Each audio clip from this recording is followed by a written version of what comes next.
오늘 또 계속해서 하이델베르그 요리문답서 40주일을 공부할 것인데요. 거기에는 10계명의 제 여섯 번째 계명이 나옵니다. 여섯 번째 계명은 잘 아시죠? 출애굽기 20장 13절에 나오는 말씀인데요. 살인하지 말지니라 입니다. 자, 우리 백오문을 함께 읽으시면서 이 내용을 시작하겠습니다. 백오문 함께 읽겠습니다. 제6계명에서 하나님께서 원하시는 것은 무엇입니까? 내가 이웃의 명예를 훼손하거나 그들을 미워하거나 해치거나 죽이지 않기를 원하십니다. 나는 생각이나 말이나 몸짓으로 무엇보다도 행동으로 그리해서는 안 되고 다른 사람을 시켜서 해도 안 되며 오히려 모든 복수심을 버려야 합니다. 더 나아가 자기 자신을 해쳐서도 안 되고 부주의하게 위험에 빠뜨려서도 안 됩니다. 그러므로 살인을 막기 위해서 국가는 또한 칼을 가지고 있습니다. 10계명은 어떤 면에서는 하나님을 사랑한다면 어떻게 해야 하는 것인가 하는 부분을 아주 구체적으로 가르쳐 주십니다. 예수님의 말씀을 볼지라도 첫째는 하나님을 사랑해야 한다 하는 것이 모든 율법의 첫째 된 내용이고, 그 다음에 두 번째는 그와 같은데 그와 같이 이웃을 사랑해라 하고 알려주셨습니다. 이 두 계명이 10계명은 물론이고 온 율법의 큰 주제입니다. 그런데 하나님을 사랑한다면 어떻게 해야 하는 것이냐 할 때에 처음부터 알려주시는 것이 하나님을 유일하신 참된 하나님으로 알고, 그러면서 그런 하나님께서 원하시는 방식으로 하나님을 섬겨라, 예배해라 하는, 그러니까 하나님만을 높이는데 하나님께서 바라시는 길이 여기 있다. 구체적으로 알려주시면서 그렇게 하나님을 예배해라 하고 가르쳐 주십니다. 그러면서 두 번째로 그렇게 하나님께 예배한 사람답게 이제 하나님께서 보내시는 곳으로 나아가서 하나님께서 기뻐하시는 방식대로 네 곁에 있는 이웃을 사랑하고 너의 몸으로 하나님께서 바라시는 거룩한 산 제사로, 그러니까 삶으로서 하나님의 사랑이심을 나타내 보여라 하는 것입니다. 그러니까 이 둘째 부분, 이웃을 사랑하도록 하신 이 계명 가운데서 오늘 내용이 이제 두 번째 내용인데요. 자, 5계명부터는 하나님께서 바라시는 거룩한 사회가 있고요. 그런 사회를 이루어갈 때에 있어야 할 가장 기본적인 모습들, 질서와 원칙을 가르쳐 주십니다. 이제 그 중에 두 번째가 바로 오늘 배울 살인하지 말지니라 하는 명령입니다. 우선 살인이라고 하면 세상에서도 굉장히 크게 다루는 범죄입니다. 그래서 살인에 대해서는 다른 범죄보다도 달리 아주 무겁게 그렇게 다루지 않습니까? 그런 이제 보편적인 정서가 있기 때문에 우리도 자칫 살인은 그냥 무서운 거야, 하면 안 돼 하는 그런 정도 안에서, 그러니까 사람의 생명에 대해서 그런 정도 안에서 생각하기가 참 쉬운데요. 그렇기 때문에 이 요리문답서에서는 성경의 가르침을 따라서 살인하지 말라 하신 이 말씀에 담겨 있는 생명의 가치가 무엇인가, 그리고 그것을 해치는 것이 어떤 점에서 잘못된 것인가 하는 것들을 이렇게 풀어서 가르쳐 줍니다. 보통 죽는다고 하면 이제 숨이 멎는다 하는 표현도 하고요. 뭐 뇌사라는 말도 쓰기도 하고, 또는 뭐 심장이 멎는다 하는 그런 말도 쓰기도 하고요. 어찌됐든지 호흡이 멈추거나 아니면 뇌파가 정지되거나, 일단 그렇게 되면 사람이 죽었다 하는 표현을 합니다. 하지만 그렇다고 해서 사람이 죽는 것인가, 이렇게 과학적인 어떤 데이터로 보면 분명 사람이 죽었다 하고 말할 수 있지만, 그런 어떤 수치나 현상 가지고 사람이 가진, 그러니까 사람의 생명이 가진 성격이나 가치를 이렇게 담아낼 수는 없습니다. 왜 그런가 하면 그렇게 숨이 멎는다, 또는 심장이 정지된다, 또는 뭐 뇌파가 사라졌다, 뭐 이렇게 이런 것 정도 가지고 죽음을 논한다면 그것은 짐승과 뭐 달라질 것이 없기 때문입니다. 사람의 생명을 코의 호흡이나 어떤 뇌파의 반응 정도로 이렇게 정의 내릴 수는 없다 하는 말씀입니다. 그러면 성경에서 가르치는 죽음에 대한 어떤 그 접근 방식은 뭔가 할 때 무엇보다도 생명의 관계로 가르치는 것이 참 많습니다. 관계죠. 물론 호흡으로 표현하는 것도 있지만 무엇보다도 관계 안에서 이 생명을 생각하도록 하십니다. 이것은 우리가 일상에서 조금만 생각해도 이해가 가는 부분이거든요. 어떤 한 사회에서 추방당하거나 또는 어떤 무리에서 따돌림 당하는 이것을 대단히 큰 문제로 생각합니다. 그러니까 어떤 사회에서 따돌림 당하면 정말 죽는 것보다 못하다 하는 생각을 하기도 하고 그래서 극단적으로 목숨을 끊는 그런 일들도 있지 않습니까? 그러니까 숨이 붙어 있는 것 자체가 정말 지옥과도 같은 시간들이라 하면서 정 이거 차라리 그냥 끝을 내는 게 낫겠다 하고 그렇게 극단적인 선택을 하는 일도 있는 것입니다. 그러니까 우리가 일상에서 그런 일을 자주 이게 경험하지 못하니까 좀 덤덤하게 생각할 수도 있는데 그러나 아이들의 또래 무리에서는 그런 일이 자주 일어나고 어른들 사이에서도 뭐 회사나 이런 데서 이렇게 따돌림하는 그런 일들도 있지 않습니까? 그러니까 이제까지 이렇게 함께 어우러졌던 그런 관계에서 쫓겨나고 추방당하고 이것은 굉장한 슬픔이고 고통이 됩니다. 그러니까 어떤 소외나 따돌림이나 이런 일의 위중함을 알기 때문에 우리 사회에서도 이제는 그런 것들을 아주 신중하게 다루어가지 않습니까? 그런데 이제 성경에서는 그런 면을 또 다른 관점에서 아주 중요하게 알려주십니다. 예수님께서 하신 말씀인데요. 요한복음 17장 3절에 보면 영생은 곧 유일하신 참 하나님과 그의 보내신 자 예수 그리스도를 아는 것이다 하고 알려주십니다. 잘 아는 말씀이죠? 여기 영생이라고 했습니다. 영생은 영원한 생명의 줄임말 아닙니까? 그러니까 영생이라고 해서 살고 또 살고 죽지 않고 계속해서 살고 하니까 영원한 생명이다 하는 말은 아니죠? 우선 여기 언급된 영원이라 하는 말이 하나님께만 속한 절대적 속성을 가리키는 표현입니다. 그러니까 우리가 흔히 하나님은 영원하시다 하는 말을 합니다. 하나님은 영원하신데 그 권세와 영광과 존재 이런 성격들이 영원하시다 하고 표현을 합니다. 그런 영원하신 하나님의 영광의 속성에 우리의 생명이 이렇게 부착되는 것입니다. 가지가 이렇게 줄기에 딱 접붙어서 거기서부터 이제 끊임없이 생명을 공급받는 것처럼 그 생명의 능력에 이렇게 참여하게 되는 것입니다. 그러니까 단순히 죽지 않고서 살고 또 살고 계속해서 살아가는 것이 영생이 아니라는 것입니다. 당연히 그런 일은 존재적으로는 우리에게 이루어질 일입니다. 그러니까 존재가 사라지지 않고 계속 영속될 것이니까 현상으로 보면 겉에 드러난 현상으로 보면 분명 우리 앞에는 그러한 일이 남아 있습니다. 하지만 그 현상이 전부가 아니고 가장 중요한 특징, 영생의 특징도 아니라는 것입니다.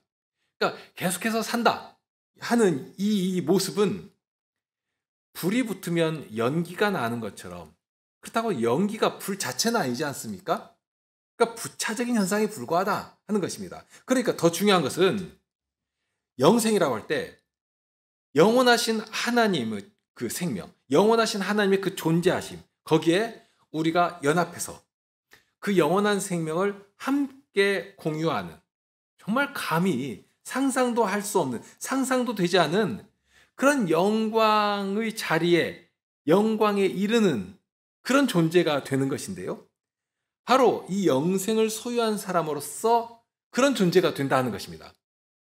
다시 말하면 영원한 생명을 얻으면 정말 영원토록 살고 또 살게 됩니다. 죽지 않습니다. 그러나 계속해서 살고 또 살고 하는 이것도 좋은데 더 좋은 것은 더 근본적인 것은 나를 위하여 죽었다가 다시 사신 정말 영원한 생명이신 그분과 영원토록 떨어지지 않고 단절되지 않고 영원토록 그분과 함께 산다 하는 사실입니다.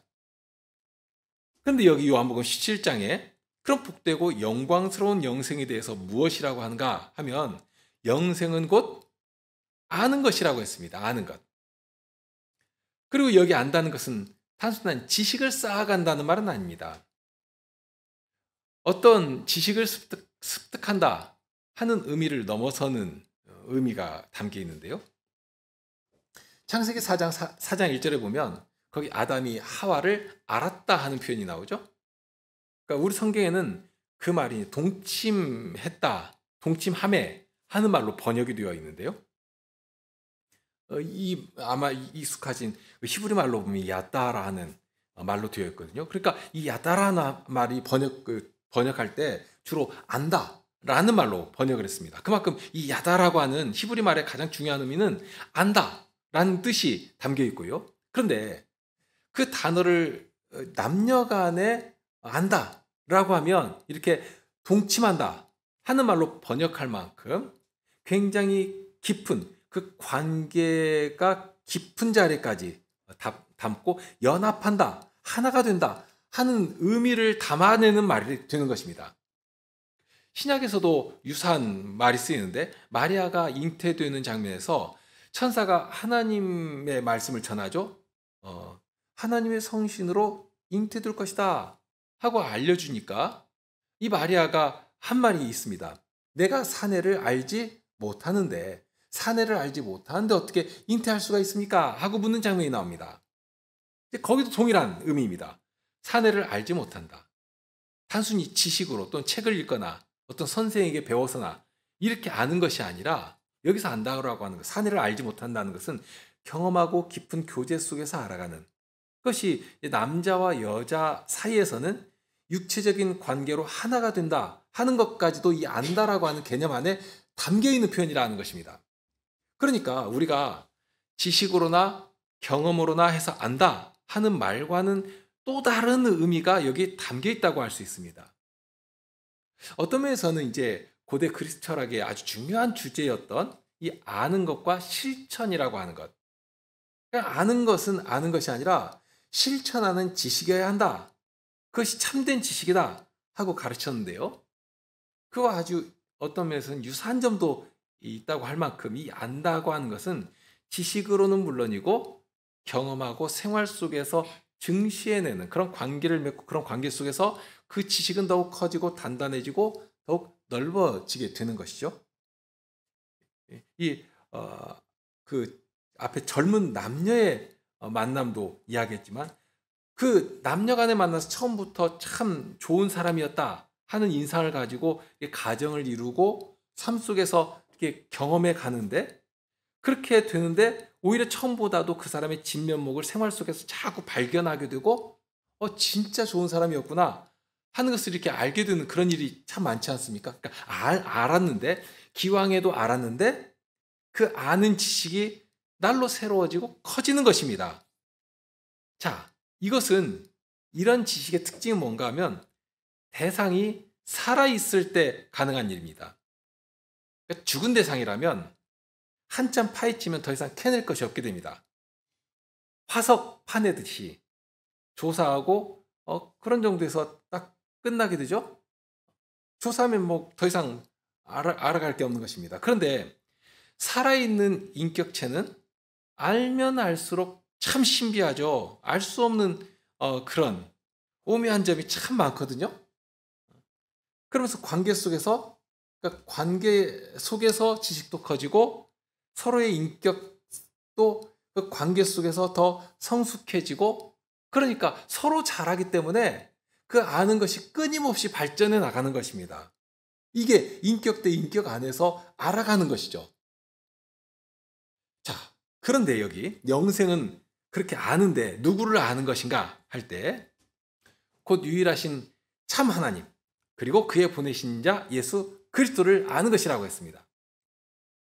자, 부부가 서로에 대해서 알아갈 만한 그런 자리처럼 또는 이 부모와 자녀들이 서로 사랑하며 존경하며 배우며 그러면서 이렇게 닮아가도록 하신 그런 자리처럼 그런데 그런 자리에 그런 하나님 앞에 우리를 딱 놓아두시고서는 그렇게 하나님을 알게 하시고 하나님께서 보내신 예수 그리스도를 알아가도록 하신 것입니다. 우리와 관계를 맺으시면서 교제를 나누시면서 사귐 안에 참여토록 하시면서 끊임없이 하나님을 알아가도록 하시는 것이죠. 그렇게 되니까 이런 관계가 확장이 되어 나갑니다. 내면적으로만 확장되는 것이 아니라 물리적으로도 확장이 됩니다. 하나님께서 기대하시면서 남자와 여자로 사람을 만드셨으니까요. 함께 거룩한 사회를 형성해 나가게 되는 것입니다. 그래서 시편 133편의 표현처럼 형제가 연합하여 동감이 어찌 그리 선하고 아름다운지요. 정말 그렇게 연합과 동거가 마치 한 몸이 이렇게 성숙해가는 것처럼 묘사되어 있는데요.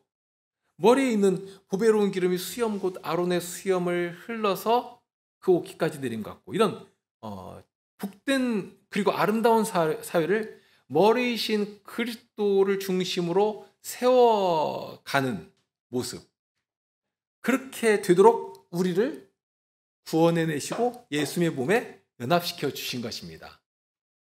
그러니까 나 한 사람만 하나님과 연합해서 내 1:1 관계에서 하나님의 생명을 내가 공급받고 그렇게 살아가는 그것으로 멈추지 않고, 그리스도의 생명을 받은 성도들이 모두가 다 함께 그리스도 안에서 한 몸을 이루면서, 이것을 이제 거룩한 사회라고 해도 되겠고, 무엇보다도 이 오늘날 이 교회로 그 실증되어 나가는 것 아니겠습니까? 그런데 이런 실은 이제 그렇게 되어야 되는데, 그런 관계가 죄로 인해서 단절되고 그 관계가 따다닥 끊어져 버린 것입니다. 변질되어 버린 것입니다. 아주 악하게 되어 버린 것이죠. 아담과 하와가 처음 범죄하면서 하나님과의 관계가 딱 단절되어 버립니다. 그 전까지는 하나님이 오시면 늘 반갑고 기쁘고 하나님 음성 듣는 것이 너무 좋고, 그런데 범죄하고 나니까 어떻게 되었습니까? 숨어 들어가거든요. 어디 있느냐 하고 찾으실 때까지 숨어 들어가는 것입니다. 하나님과의 관계가 단절되어 버리고, 그런데 그런 단절의 현상이 당장에 아담과 하와 사이에도 나타나지 않습니까? 그러면서 옷을 해서 입거든요. 가리거든요. 자기를 가리거든요. 숨기거든요. 그러면서 그런 현상 가운데 하나가 뭐냐면, 처음 하와를 볼 때에 했던 그 절절한 사랑의 고백이 어떻게 변질되어 버린지 아시지 않습니까? 처음에는 내 뼈 중에 뼈요, 내 살 중에 살이라 하고 했던 그 하와였는데, 이 죄를 범하고 나서는 저 여자 때문에, 하나님께서 주신 저 여자 때문에 제가 과일을 먹은 것 아닙니까? 하고 할 만큼 그렇게 관계가 단절되어 파괴적이 되어버린 것입니다. 그러면서 더 극단적으로 나타나는 것이, 그 관계 단절의 더 극단적인 모습이 뭐냐면, 가인이 아벨을 죽인 것입니다. 그러니까 피를 흘려서 죽인 것은 그런 일련의 사건이 이렇게 진행되는 가운데 아주 극단적으로 드러난 한 현상이다 하는 사실을 말씀드리는 것입니다. 그것이 새롭고 큰 범죄임에 틀림없지만, 실은 그 본질에서부터 뿌리가 썩고 그렇게 되다 보니까 그런 악한 열매, 그러니까 피를 흘려서 죽이는 그런 아주 악질적인 결과까지도 나오게 되는 것이다 하는 것입니다. 사람이 하나님의 형상으로 지음받았다고 하는 것이 그렇습니다. 삼위 하나님께서 당신의 존재 안에서 영원한 사귐을 나누시는 것처럼, 그렇게 하나님의 형상을 닮은 우리 인생들을 지어 놓으시고, 그렇게 하나님을 닮아서 서로 사랑하며 사귀며 거룩하고 복된 사회를 이렇게 만들어가고 온 땅에 편만하도록 그렇게 되어가야 마땅합니다. 그런 능력과 그런 자격을 이미 부여해 놓으신 것이고요. 하나님의 형상과 모양으로 만들어 놓으셨지 않습니까? 자, 창세기 9장 6절에 보면, 거기에 처음으로 이게 살인한 사람에 대한 형벌을 언급하시는 말씀이 나오거든요. 무엇인가 하면, 무릇 사람이 피를 흘리면, 이게 피를 흘린다는 것은 죽인다는 의미거든요. 피를 흘리면 사람이 그 피를 흘릴 것이니, 그러니까 그도 죽는다는 의미죠. 그러면 뭐냐? 이는 하나님이 자기 형상대로 사람을 지었음이니라. 그러니까 살인을 해가지고 피를 흘리면 그 사람도 동일하게 피를 흘리고 죽어야 한다 하고 말씀하시면서, 왜 그래야 하느냐? 그 이유를 든 것이 사람이 하나님의 형상으로 지음받은 존재이기 때문이다 하고 말씀하십니다. 그러니까 여기서 이제 생각해야 하는 것이, 살인을 금하신 이유가 단지 사람의 생명이 참 존귀하다, 존엄하다, 그래서가 아니라는 것입니다. 하나님께서는 만물을 다 목적 있게 지으신 것 아니겠습니까? 땅의 짐승도 그렇고 바다의 고기도 그렇고 다 존재 자체가 하나님의 복된 목적지를 향해서 이렇게 가도록 지음받은 존재들입니다. 그런 것이지 그거 죽고 썩으라고 썩고 망하라고 그렇게 만들어 놓으셨을 리가 없습니다. 그런데 그럼에도 불구하고 다른 육축이나 짐승은 피를 흘려도 그 책임을 묻지 않으셨습니다. 피를 흘렸으니까 네 피도 흘려야 되겠다. 그렇게 안 하시거든요. 하나님께서 다 복되고 아름답게 지으셨지만 그런데 유독 사람의 생명에 대해서만 그 가치를 독점적인 자리에 두시고 있으시다 하는 것입니다. 그러니 그러시는 이유가 무엇이냐? 단순히 존엄해서가 아니라 여기 하나님의 형상으로 지음받았기 때문이다 하고 알려주신다는 것입니다. 그러니까 여기 하나님의 형상이라고 하면 이것은 아주 독특한 지위입니다. 이런 예는 어떨까 하는데요. 예전 고대에는 왕이 자기 형상을 여기저기에 세워놓고서는 그 앞에서 마치 왕에게 보일 예를 갖추도록 했습니다. 왕이 거기 없지만 동상이 거기 있으면 그 앞에 가서 이렇게 절도 하고 예도 갖추고 그것이 나무로 만들어졌든 금으로 만들어졌든 물질에 불과하지만 만일 혹시라도 저건 뭐 돌덩이에 불과해 하고 무시하면 어떻게 되는가 하면 대단히 큰 곤욕을 치르게 됩니다.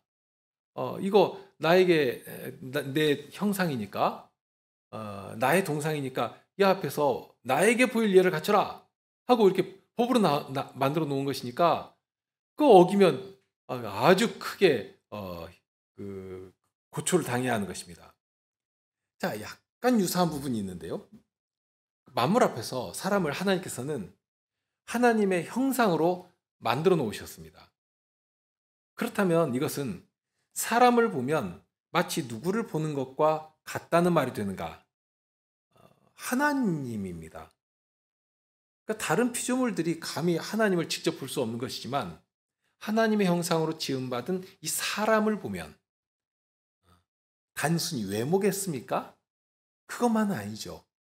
그러나 아무튼지 이 사람을 보면 하나님을 본 것과 다를 것이 없다 할 만한 존재로 사람을 만들어 놓으신 것입니다. 자, 앞에서 말씀드린 동상은 그 우상에 불과하죠. 눈이 있어도 보지도 못하고 귀가 있어도 듣지도 못합니다. 그런데 이 사람이 하나님의 형상이라고 할 때는 하나님께서 그와 함께 하신다 하는 의미의 말이기도 합니다. 그냥 말도 못하고 보지도 못하는 동상에 불과하지 않은 것입니다. 하나님의 무한하신 능력으로. 그러니까 처음에 사람을 지으시고 하나님 형상으로 지으셨는데 그럼에도 불구하고 사람이 생명이 된 시점이 언제부터입니까? 하나님께서 그 후에 생기를 불어 넣으셨을 때부터. 그러니까 하나님의 호흡하심으로 움직이는 생명이 돼 생명으로 만드신 것이기 때문에 그런 존재로 하나님의 호흡하심으로 살아가는 그런 존재로 만들어 놓으셨기 때문에 진정 이 존재는 어디에서라도 그렇게 되면 이 사람을 보니까 정말 하나님을 본 것과 같은 그런 일이 일어나도록 지어 놓으신 것입니다. 자, 바로 이것이 처음 살인에 대해서 언급하시면서 살인하지 않아야 한다 하는 그 이유로 드신 근거입니다. 그러니까 하나님께서는 사람에게 함께 하심으로 당신의 형상을 나타내도록 하셨습니다. 그러니까 세상에서 하나님을 나타낼 만한 정말 독점적인 유일한 존재로 사람을 만들어 놓으신 것입니다. 그러니 단순히 동상 만들어 놓듯이 하신 것이 아닙니다. 늘 당신의 신으로 함께 하시면서 타락한 인생들은 여호와의 신이 함께 하지 않으시는 것이지만 그래도 처음에 만드셨던 그 가치, 그 의미는 여전히 거기 남아있거든요. 인생에게 두신 하나님의 뜻은 분명합니다. 하나님의 영광을 나타내도록 하시는. 그런데 그냥 하고 싶은 대로 살아도 저절로 하나님의 영광을 드러내는 것은 아니지 않습니까? 더더욱이 타락한 이때는 어떤 자리에 가야 하는가?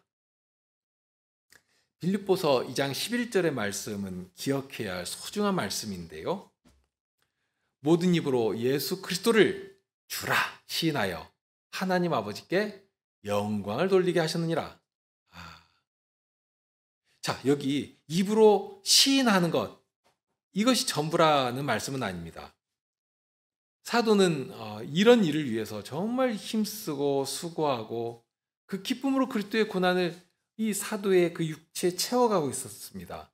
모든 입으로 예수 그리스도를 나의 주님이라 하고 하는 그런 일이 일어나면 좋겠다 하는, 정말 그런 세상이 오면 좋겠다 하는 그 일을 바라보면서 지금 육체의 고난을 채워가고 있는 것입니다. 달려가고 있는 것입니다.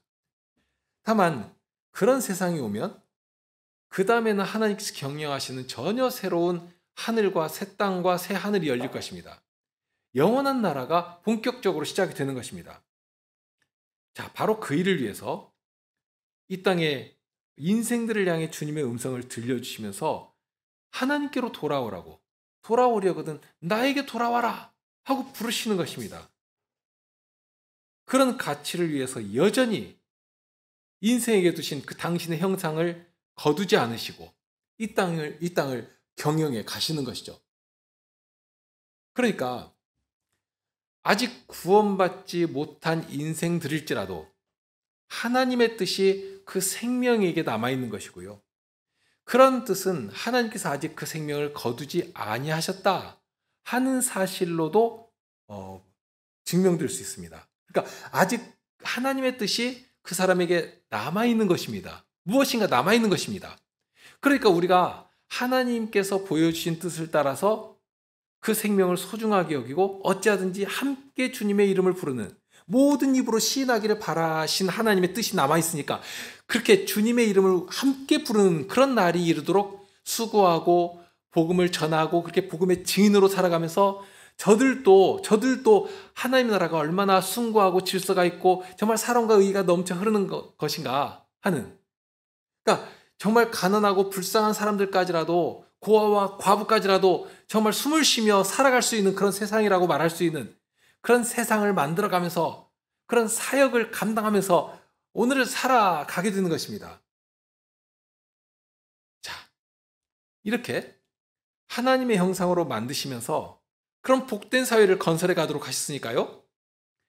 거기에서 가장 중요한 것은 앞에서부터 강조한 사귐과 연합의 관계가 정말 긴밀하게 그리고 선하게 이루어져야 한다 하는 것입니다.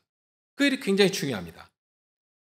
그런데 우리의 죄성이라고 하는 것, 이 타락한 인생은 그런 하나님의 뜻을 영리로 바꾸어서 자꾸 자기를 중심에 놓고 자기를 중심으로 하는 그런 사회를 만들어 가려고 합니다. 성경에서 볼 수 있는 대표적인 사람이 라멕인데요. 라멕이 한 말이 창세기 4장 23, 24절에 나옵니다. 라멕이 아내들에게 이르되 아다와 실라여 내 소리를 들으라. 라멕의 아내들이여 내 말을 들으라. 나의 창상을 인하여 내가 사람을 죽였고 나의 상함을 인하여 소년을 죽였도다. 가인을 위하여서는 벌이 7배일진데 라멕을 위하여는 벌이 77배이로다 하였더라.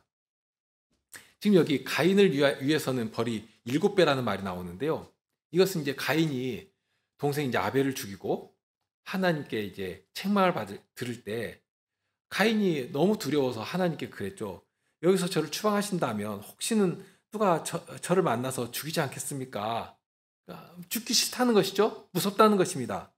자기는 동생을 죽여놓고도 자기가 죽는 일은 무서운 것입니다.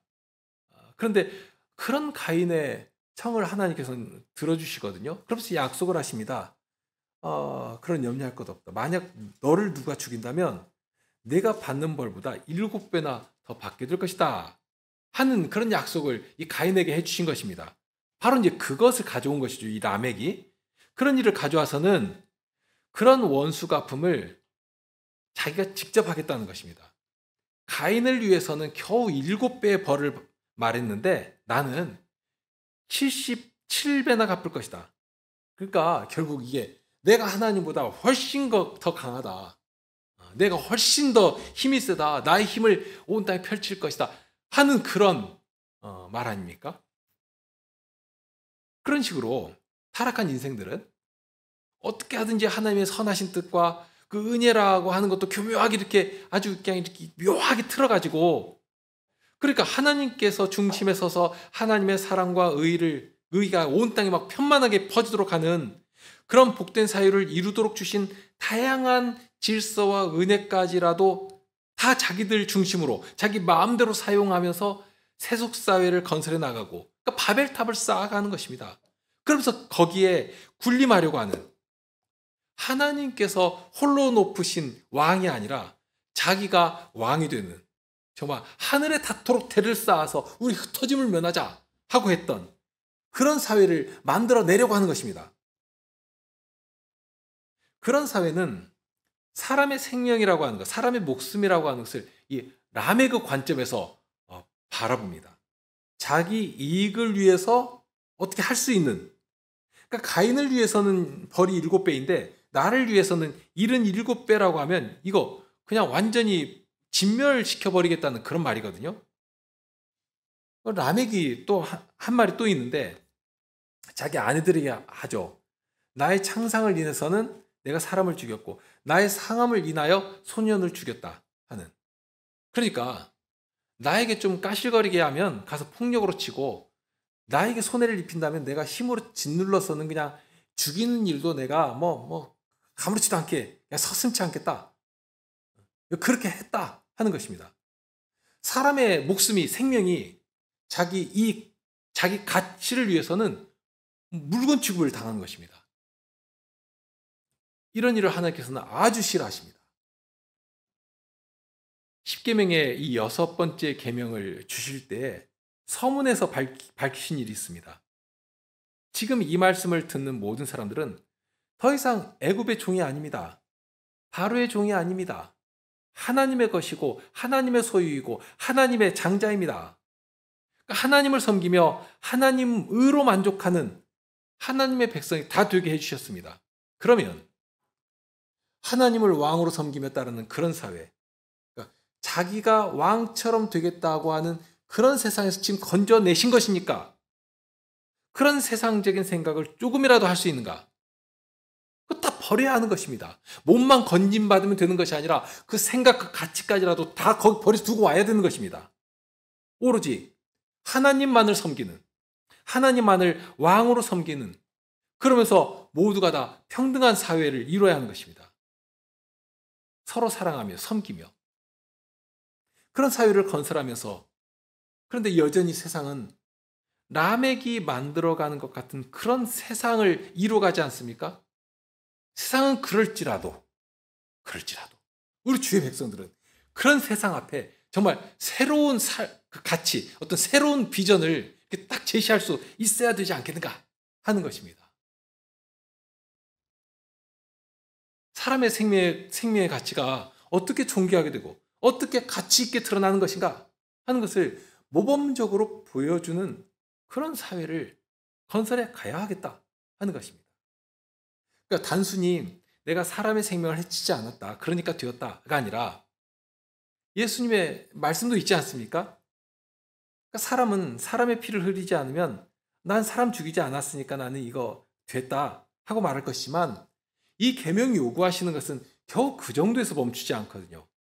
오히려 더 나아가서 하나님께서 그를 이 땅에 두신 그 의미가 뭔가, 그러니까 살아있는 의미가 있다면 그 의미를 더욱 아름답게 발현해내도록 돕고 연대하고 관계성을 확장시켜가고 그렇게 윤택하고 복된 사회를 그와 함께 일구어 나갈 수 있어야 하는 것입니다. 세상은 그렇지 않죠.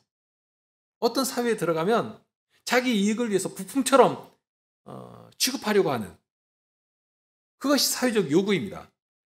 그런데 하나님의 나라는 어떤 부품이 아니라 한 생명 한 생명이 다 귀하고 독립적으로 하나님의 형상 노릇을 하면서, 그러면서 그 전체로 삼위 하나님 안에서 이루어질 만한 그런 거룩한 연합과 사귐과 교제로 인해서 정말 인격적인 그 발전이 날로 새로워지고, 그 결과로 나오는 그 복된 열매를 서로를 위해서 내어놓으며 함께 나누며 먹고 마시며 그렇게 살아가도록 하는 그 일을 위해서 이 계명을 주신 것입니다.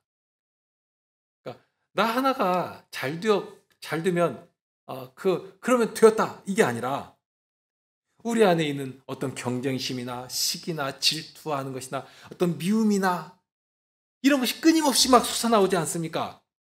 이런 것들을 주님의 말씀 앞에서 발견하고 정말 내놓고 회개하고, 그러면서 그 대신에 이렇게 연대하고 사랑하되 열정을 가지고 서로 사랑하며 나에게 주신 것으로 봉사하고 섬기며 서로의 필요를 인정하고 존중하고, 그렇게 함께 교회를 이루어가게 해주신 것입니다. 자, 그런 내용이 105문에 이어서 106문, 107문에 담겨 있는데요.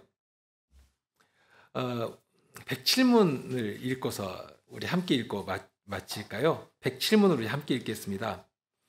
앞에서 말한 방식으로 우리 이웃을 죽이지 않으면 그것으로 이 계명을 다 지킨 것입니까? 아닙니다. 하나님께서는 시기와 증오와 분노를 정죄하심으로써 우리가 우리 이웃을 자기 자신처럼 사랑하여 인내와 화평과 온유와 자비와 친절을 보이고 우리가 할 수 있는 한 그들을 해악으로부터 보호하며 심지어 원수에게도 선을 행하라고 하셨습니다. 예. 함께 기도하시겠습니다.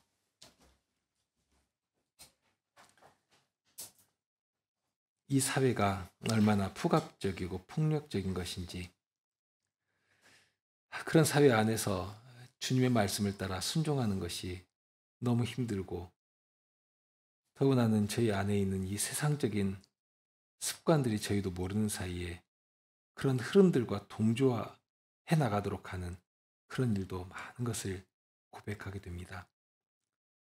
다만 주님의 이런 말씀을 통하여 저희에게 부여하신 사명이 얼마나 복되고 정말 생명의 가치를 드러내도록 하시는 것인지, 그런 명령이 되시는 것인지를 생각하고 그런 소망을 마음에 두고 살아갈 때에 이런 그리스도의 빛을 드러낼 만한 그런 자리도 허락하시고 지혜도 주시고, 그만큼 주님께서 저희를 유능하게 사용하여 주셔서 저희 발걸음이 미치는 곳에 생명의 향기가 퍼지고 저희 손길이 미치는 곳마다 생명을 살리는 그런 능력이 발휘되도록 그렇게 저희를 사용하여 주시기를 구합니다. 이제 일주일의 생활이 저희에게 남겨져 있고 주님께서 저희를 보내신 어느 곳에 갈지라도 저희가 늘 그리스도의 향기로서 살아가는 자들이 될 수 있도록 늘 주님을 의지하며 주님의 은혜 가운데 거하게 하여 주시옵소서. 우리 주님 예수 그리스도 이름으로 기도드립니다. 아멘.